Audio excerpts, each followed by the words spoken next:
अस्सलाम वालेकुम। Jacob Javed news के साथ मैं हूं फातिमा महर। चलते हैं आज की अहम खबरों की तरफ। पाक बहरिया ने भारतीय आबदोज को पाकिस्तानी समंदरी हदूद में दाखिल होने से रोक दिया। फौज पाकिस्तान ने भारत की एक और चाल को नाकाम बनाकर इसका मकरूह चेहरा बेनकाब कर दिया और इस मरतबा यह कारनामा पाक बहरिया ने अंजाम दिया है, जिसने जासूसी और जंगी मकासद से चोरी छुपे पाकिस्तान की हदूद में घुसने की कोशिश करने वाली भारतीय आबदोज को वापस जाने पर मजबूर कर दिया। 16 अक्टूबर को भारतीय आबदोज पाकिस्तानी समंदरी हदूद के करीब मौजूद थी और पाकिस्तान बहरिया की नकलो हरकत पर नजर रखते हुए पाकिस्तानी हदूद में दाखिल होने की कोशिश कर रही थी। ताहम पाक बहरिया के तियारे ने पेशावराना सलाहियतों को इस्तेमाल करते हुए भारतीय आबदोज का पता लगाया और इसे पाकिस्तानी हदूद से बैनुल अक़वामी समंदर में धकेल दिया।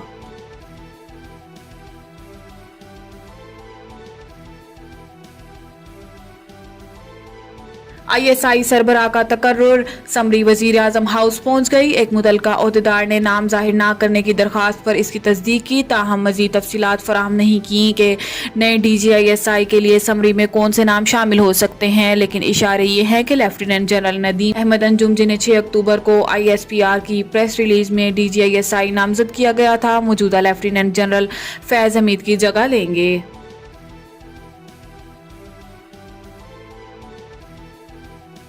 बिजली की कीमत में ₹2.65 फी यूनिट इजाफे का इम्कान। सेंट्रल पावर परचेजिंग एजेंसी ने सितंबर की फ्यूल एडजस्टमेंट की मद में बिजली महंगी करने की दरख्वास्त दायर कर दी, जिस पर national electric power regulatory authority ने 27 अक्टूबर को समाअत के बाद फैसला करेगा। दरख्वास्त में कहा गया है कि सितंबर में पानी से 36.2% बिजली पैदा की गई और कोयले से 17.05% बिजली पैदा की गई, जबकि महंगे फर्नेस ऑयल से पैदा होने वाली बिजली की लागत ₹19.23 फी यूनिट रही। मकामी गैस से 8.9%, जबकि दरामदी LNG से 18.9% बिजली पैदा की गई।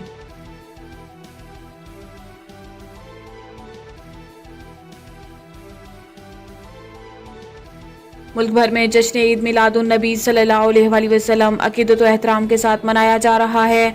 आकाए दो जहां नबी आखिरुज़्ज़मा हज़रत मोहम्मद सल्लल्लाहु अलैहि वसल्लम का जश्न विलादत के रोज़ सुबह पहारा का आगाज़ बारगाह रिसालत में हदिया, दरूद व सलाम और इज्तिमाई दुआओं से हुआ, जिसमें मुल्क की सलामती और खुशहाली के लिए दुआएं मांगी गईं।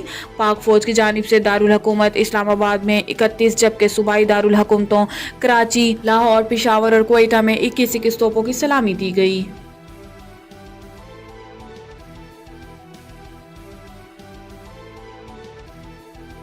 अल्लाह ताला रियासत मदीना का ख्वाब जल्द पूरा करे। सदर आरिफ अलवी 12 रबीउल अव्वल के मौका पर कौम के नाम पैगाम में सदर मुमलिकत ने कहा कि पुरमसरत और मुबारक मौका पर पाकिस्तानी कौम और मिल्लत इस्लामिया को मुबारकबाद पेश करता हूँ। मेरी अल्लाह ताला से दुआ है कि रियासत मदीना के ख्वाब को जल्द शर्मिंदा ताबीर किया जाए। दरी असना सदर मुमलिकत आरिफ अलवी ने नेशनल आर्काइव्स ऑफ पाकिस्तान के हवाले से इजलास की सदारत की। इजलास में बताया गया कि नेशनल आर्काइव्स बेहतर और जदीद बनाने के लिए PC1 की मंजूरी दी गई है।